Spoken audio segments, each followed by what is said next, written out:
आप आए थे दिल्ली की जनता की सेवा करने, सेवा करते, काम करते। दिल्ली के लोगों के सारे कोविड चल रहा था तो कोविड में कहीं नहीं जाना, दिल्ली के लोग मर रहे थे, कहीं नहीं जाना, अपने शीश महल में बैठे रहना। ऐसे दिल्ली का अध्यक्ष जी विकास नहीं हो पाता। भाजपा की सरकार ये सबकी सरकार है। हम सारी पॉलिटिकल पार्टीज को सुनते आते थे चुनाव में, और पहली बार मैंने देखा इस चुनाव में 2 महीना केजरीवाल जी ने पूरे दिल्ली को धर्म में बांट दिया, जातों में बांट दिया, प्रांतों में बांट दिया।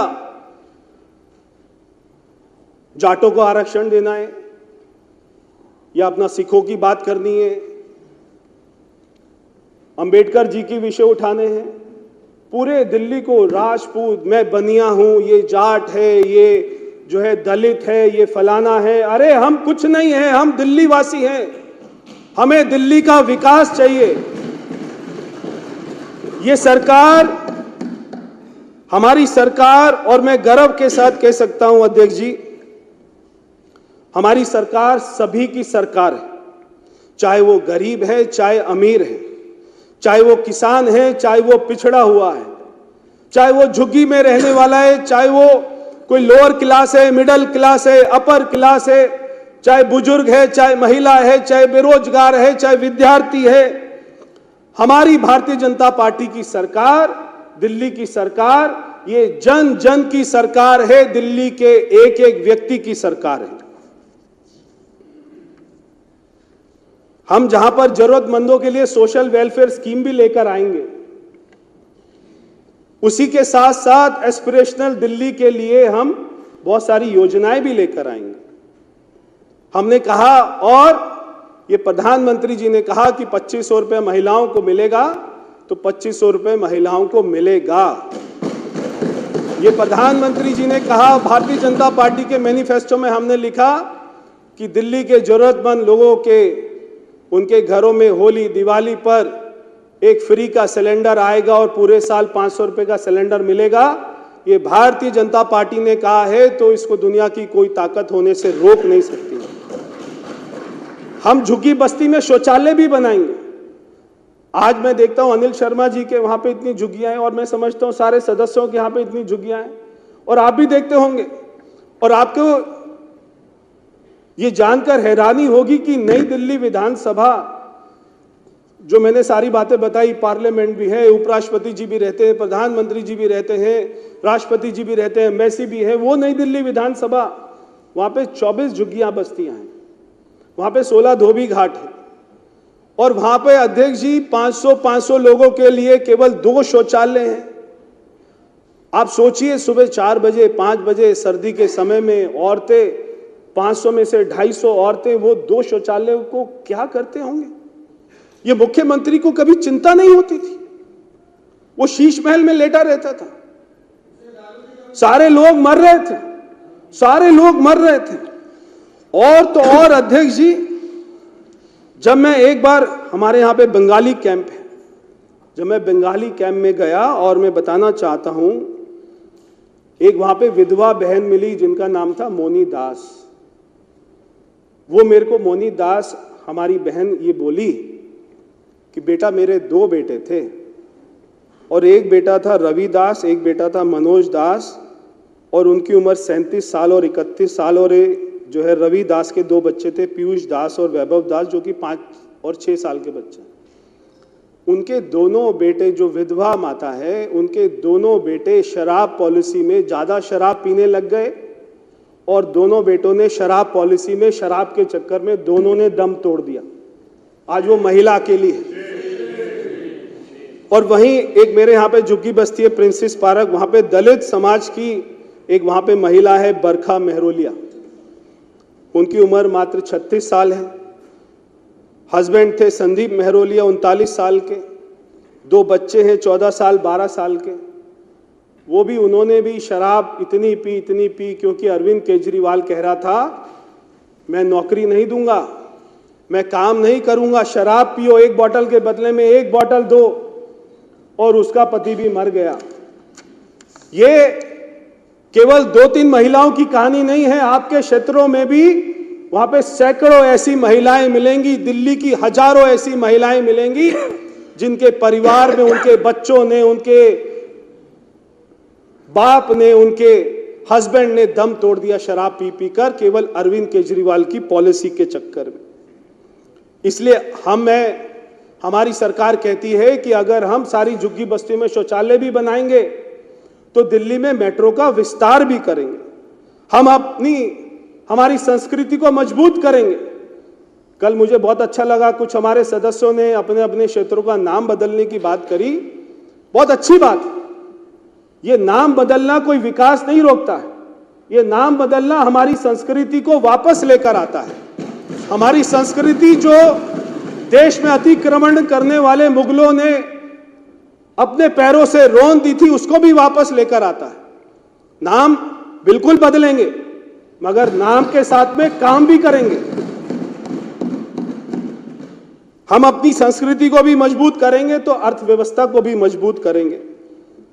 हम दिल्ली का हित भी देखेंगे और देश का हित भी देखेंगे। अध्यक्ष जी, ये लोग कहते थे कि पढ़ाकू सरकार देंगे, पढ़ाकू तो नहीं दी, लड़ाकू सरकार दे दी।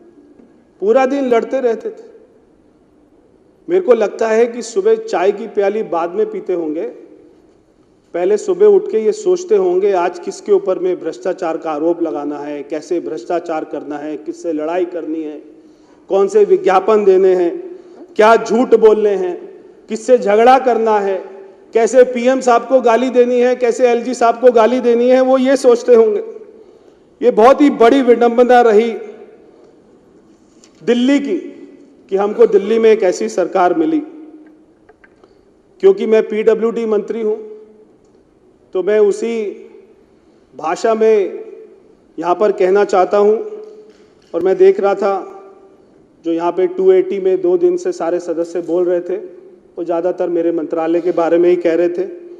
तो मैं पीडब्ल्यूडी मंत्रालय मंत्री होने के नाते उसी भाषा में कहना चाहता हूं कि दिल्ली के विकास का हाईवे, ये जो आपदा की सरकार ने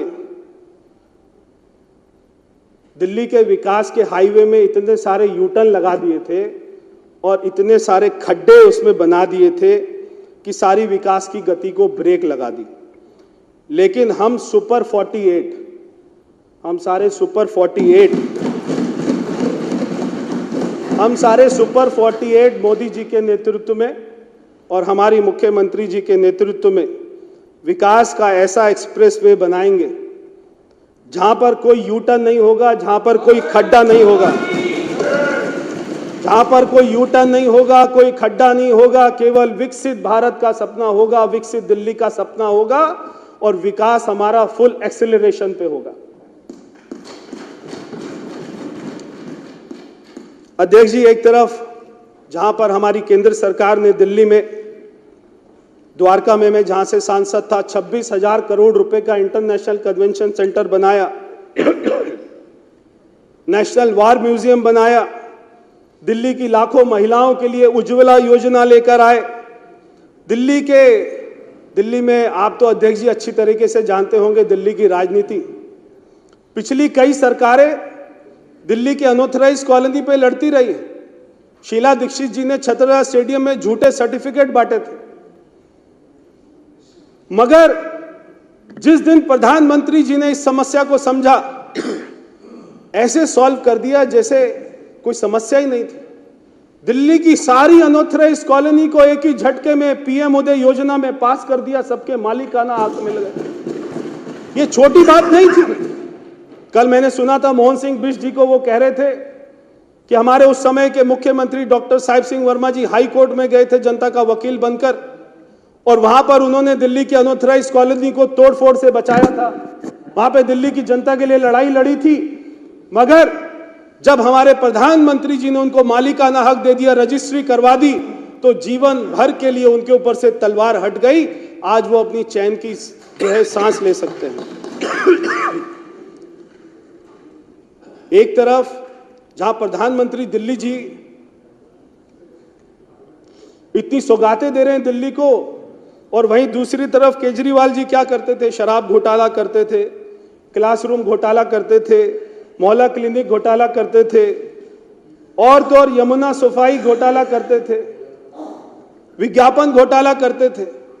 मगर ये सारे घोटालों की जांच कराई जाएगी और मुझे लगता है कि केजरीवाल जी इस जन्म में तिहाड़ जेल से तो बाहर नहीं आ पाएंगे। अध्यक्ष जी, साथ ही अभी सुबह भी एक हमारे सदस्य ने ये मामला उठाया था, जैसे 2014 में मोदी सरकार बनी थी और देश में जो राशन कार्ड के नाम पर फर्जी घोटाला चल रहा था, झूठे झूठे नामों के ऊपर में, और ऐसे ही दिल्ली में बांग्लादेशी रोहिंग्या के नामों पर यह अरविंद केजरीवाल की सरकार ने इतने राशन कार्ड बना दिए थे कि दिल्ली पुलिस भी उनको बाहर नहीं कर सकती थी। मैं ये भी यहां पर कहना चाहता हूं कि हमारी सरकार दिल्ली में एक तरफ तो राशन कार्ड नए रूप में बनाएगी, मगर पुराने राशन कार्ड की भी जांच होगी। अगर किसी बांग्लादेशी रोहिंग्या का राशन कार्ड होगा तो उसके ऊपर भी कार्रवाई होगी। अध्यक्ष जी, एक तरफ अरविंद केजरीवाल की सरकार का फोकस था कि उनके शीश महल में अच्छी जकूजी लगे, जिसमें 36 उसमें नलके हों। मगर हमारी सरकार का, भारतीय जनता पार्टी की सरकार का मुख्यमंत्री जी के नेतृत्व में फोकस रहेगा कि हर घर में साफ पानी आए नल से। एक तरफ अरविंद केजरीवाल की सरकार का फोकस था कि दिल्ली में शराब के ठेके खोल दिए जाएं। हमारी सरकार का फोकस होगा कि दिल्ली में हर बेरोजगार को रोजगार मिले। एक तरफ अरविंद केजरीवाल ने अपने शीश महल में गोल्ड प्लेटेड टॉयलेट सीट लगाई। हमारी सरकार का ये फोकस होगा कि हर झुग्गी बस्ती में पर्याप्त मात्रा में शौचालय बने। एक तरफ अरविंद केजरीवाल का फोकस था मोदी जी को गाली दो, एलजी साहब को गाली दो, पुलिस कमिश्नर को गाली दो, सांसदों को गाली दो। हमारी सरकार का फोकस होगा विकास, विकास और विकास। एक तरफ अरविंद केजरीवाल का फोकस था कि विज्ञापनों में फोटो लगवाओ, बड़े बड़े फोटो लगाओ, झूठ बोलो। हमारी सरकार का फोकस होगा कि ऐसे काम करेंगे कि दिल्ली की जनता के दिल में अपनी फोटो लगाएंगे। एक तरफ अरविंद केजरीवाल की सरकार का फोकस था भ्रष्टाचार करना। हमारी सरकार का फोकस होगा सुशासन करना, पारदर्शी सरकार चलाना। अध्यक्ष जी, मैं बस अपनी बात खत्म करूंगा।